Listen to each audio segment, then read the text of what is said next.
Hello friends, मैं आप सभी का अपने यूट्यूब चैनल विधान क्लासेस पर स्वागत करता हूं। और हमने कल हमने इंग्लिश की ऐतिहासिक पृष्ठभूमि के बारे में जाना था। कल मैंने आप लोगों से एक क्वेश्चन भी पूछा था कि लैंग्वेज पहले आई है या ग्रामर। तो हम उसका आंसर है कि लैंग्वेज पहले आई है, क्योंकि हमने पहले कुछ ना कुछ बोलना प्रारंभ किया और उसी बोलने से हमारी भाषा का निर्माण हुआ।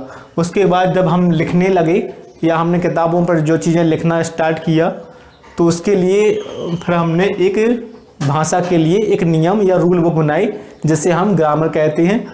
तो भाषा को हमने ग्रामर से बांधने का प्रयास किया, पर लेकिन चूँकि भाषा पहले आ चुकी थी, इसलिए बहुत सारी चीज़ें ऐसी भी रहीं जिसे लोगों ने बोल बोल कर प्रचलन में ला दिया और उनको बदला नहीं जा सका। इसलिए बहुत सारे नियम हैं जो वो अपवाद के रूप में नियमों से बाहर निकल गई बहुत सारी चीज़ें।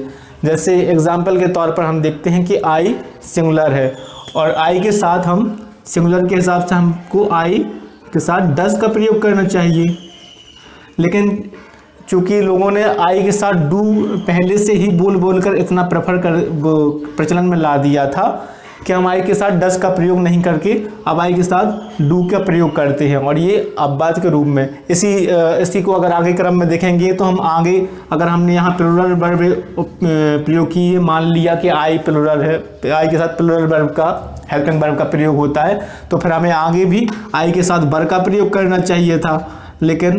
लेकिन हम सेकेंड सेंटेंस में वहाँ आई के साथ वॉज का प्रयोग कहते हैं। तो ये कॉलिकेशन का वो है जो अपवाद के रूप में आते हैं। ये भाषा का विषय है, और चूँकि भाषा कई साइंटिफिक नहीं होती है, इसको लोगों ने पहले बोला है, बाद में इसकी ग्रामर आई है, तो इसमें बाद में भाषा को बांधने का प्रयास किया है। तो बहुत सारी चीज़ें थी जो ग्रामर के नियमों से बाहर भी निकल गई। अब हमको देखना है कि इंग्लिश लैंग्वेज कल हमने पढ़ा था, तो लैंग्वेज थी पहले वो साउंड निकल के आए। साउंड भी दो प्रकार के थे, वोवेल और कॉन्सोनेंट। वोवेल साउंड वैसे वो साउंड हैं जिनमें ईयर का फ्लुएशन सीधे होता है। ईयर को हम अपने दांतों या जीभ के द्वारा इसमें कोई भी परिवर्तन नहीं करते हैं, ये सीधे बेसिक साउंड होते हैं। कॉन्सोनेंट साउंड वो साउंड होते हैं जिसमें हम ईयर के फ्लुएशन को में रुकावट डाल के या उसको थोड़ा बिगाड़ के इसमें चेंज करते हैं हवा में। तो ये कॉन्सोनेंट साउंड होते हैं। साउंड के बाद ये लेटर आए। हमको क्या है कि भाषा को लिखने की भी आवश्यकता पड़ी, तो हमने लेटर की कुछ प्रतीक चिन्हों का निर्माण किया, तो उनको लेटर कहा जाता है। लेटर की एक जो पूरी श्रृंखला थी उसको अल्फ़ाबेट कहते हैं। जैसे ABCD की जो पूरी जेड तक की श्रृंखला है, जिसे हम हिंदी में वर्णमाला कह सकते हैं, तो ये अल्फ़ाबेट है। अल्फ़ाबेट से फिर वर्ड का निर्माण हुआ। तो वर्ड क्या है? वर्ड है कि कोई भी ऐसा अक्षरों का समूह जिसका एक कंप्लीट सेंस होता हो। जैसे हम कहें कि वर्ड अ लेटर एक शब्द और अ ग्रुप ऑफ वर्ड या शब्दों का समूह दैट मेक कंप्लीट सेंस, जो कंप्लीट सेंस बनाता है, इज कॉल्ड अ वर्ड, उसे हम वर्ड कहते हैं। तो हम एग्जांपल लिखते हैं। कॉन्सोनेंट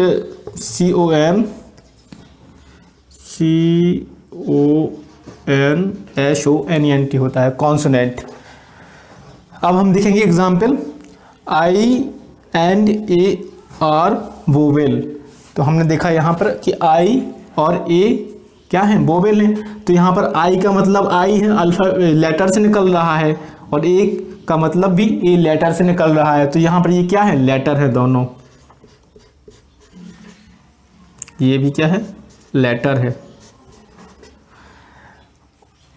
और यहाँ देखिए आई हैव अ बुक।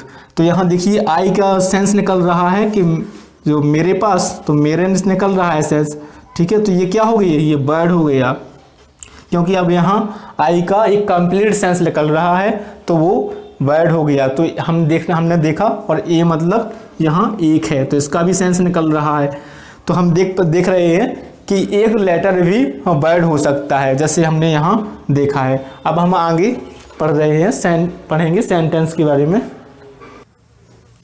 तो अब हम देखेंगे कि सेंटेंस के बारे में थोड़ा सा जान लेते हैं। पहले तो हम थोड़ा थोड़ा इसके इंट्रोडक्शन थोड़ी जान लेते हैं और फिर उसके बाद में नाउन से स्टार्ट करेंगे।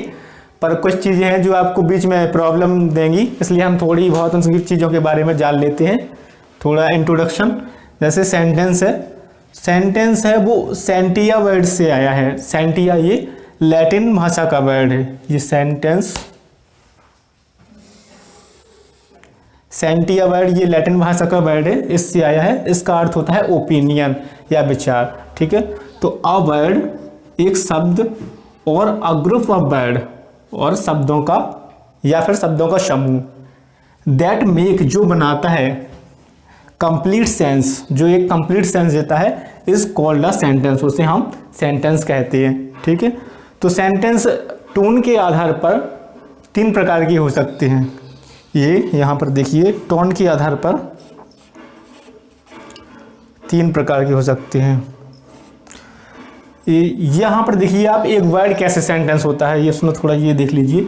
जैसे एक वर्ड, जैसे आप मानिए कि स्माइल, ये क्या है? ये अभी वर्ड है। स्माइल मतलब होता है मुस्कुराना। जब आपने स्माइल लगा के ये फुल स्टेप लगाया तो आपका ये हो गया, आप मुस्कुराइए। क्योंकि कुछ इम्परेटिव मूड वाले जो सेंटेंस होते हैं उसमें हम सब्जेक्ट को नहीं लगाते हैं। जैसे हम कहते हैं ओपन द विंडो, तो उसमें मेन रहता है कि यू ओपन द विंडो। पर जैसे हमने यहाँ कह रहे हैं तो इसका पूरा सेंटेंस लिखा है यू, फिर हेल्पिंग वर्ब, तो हेल्पिंग वर्ब चूंकि डू आती नहीं है, नहीं तो लिख देते, तो डू इसका लगाई नहीं जाती है, तो यू स्माइल। पूरा सेंटेंस ये लिखा है, जिसमें से हम यू हटा देते हैं तो ये स्माइल भर हो जाता है, तो आप इसका मतलब होता है मुस्कुराइए। ये फुल स्टॉप लग गया तो ये सेंटेंस है और इसका एक कंप्लीट सेंस निकल रहा है। तो ये टोन के आधार पर ये 3 प्रकार के होते हैं। पहला तो होता है इंडिकेटिव मूड, जिसमें निर्देश देते हैं। ये निर्देशक मूड होता है जब हम कोई भी इस सेंटेंस में निर्देश देते हैं। जैसे यहाँ पर इसका एक एग्जाम्पल भी मैंने लिखा है, I am going to discuss it. I am going to, मैं जा रहा हूँ, टू डिस्कस, चर्चा करने इस पर, ठीक है। तो ये इसमें क्या है? निर्देश है, ठीक है। मतलब वो बता रहा है, निर्देश दे रहा है। इसके बाद दूसरी जो वो है इम्परेटिव मूड। ये इंडिकेटिव है। इंडिकेट मतलब होता है संकेत, इस मतलब होता है संकेत, इंडिकेट मतलब। तो ये इंडिकेटिव मूड है। और अब इसके बाद है इम्परेटिव मूड। इम्परेटिव मूड में हम किसी भी सेंटेंस में हम आदेश देते हैं। जिस भी सेंटेंस में आदेश वाली टोन रहेगी उसको हम इम्परेटिव मूड में रखेंगे। जैसे हम कह रहे हैं ओपन द विंडो, खिड़की खोलिए। और ये खिड़की भी देखो निश्चित है, आपको द इसलिए आया है क्योंकि ये वही विंडो है जिसको मैं बता रहा हूँ, कोई और विंडो नहीं है। ये खिड़की निश्चित है इसलिए द लगा है इसमें यहाँ यू पर, यहाँ पर भी सब्जेक्ट जो रहता है वो छिपा हुआ रहता है। यू ओपन द विंडो होता है तो वो सब्जेक्ट नहीं लिखते हैं, ओपन द विंडो, ठीक है। तीसरा जो मूड है वो है सब्जेक्टिव मूड। सब्जेक्टिव मूड में क्या करते हैं हम, यहाँ हिंदी में लिख दें,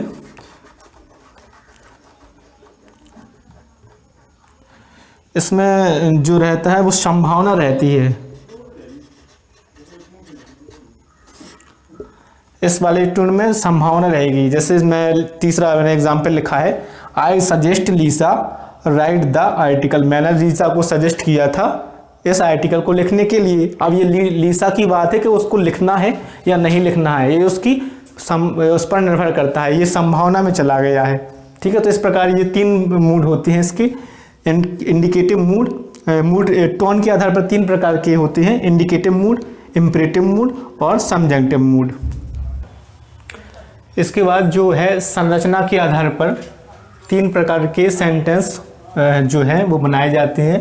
जैसे there are 3 kind of sentence, 3 प्रकार के सेंटेंस ऑन द बेसिस, आधार पर, ऑफ कंस्ट्रक्शन के आधार पर 3 प्रकार के सेंटेंस होते हैं।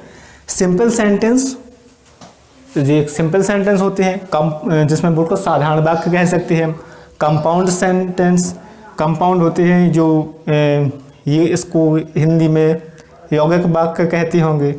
और कॉम्प्लेक्स सेंटेंस इसे मिश्रित वाक्य कहते हैं।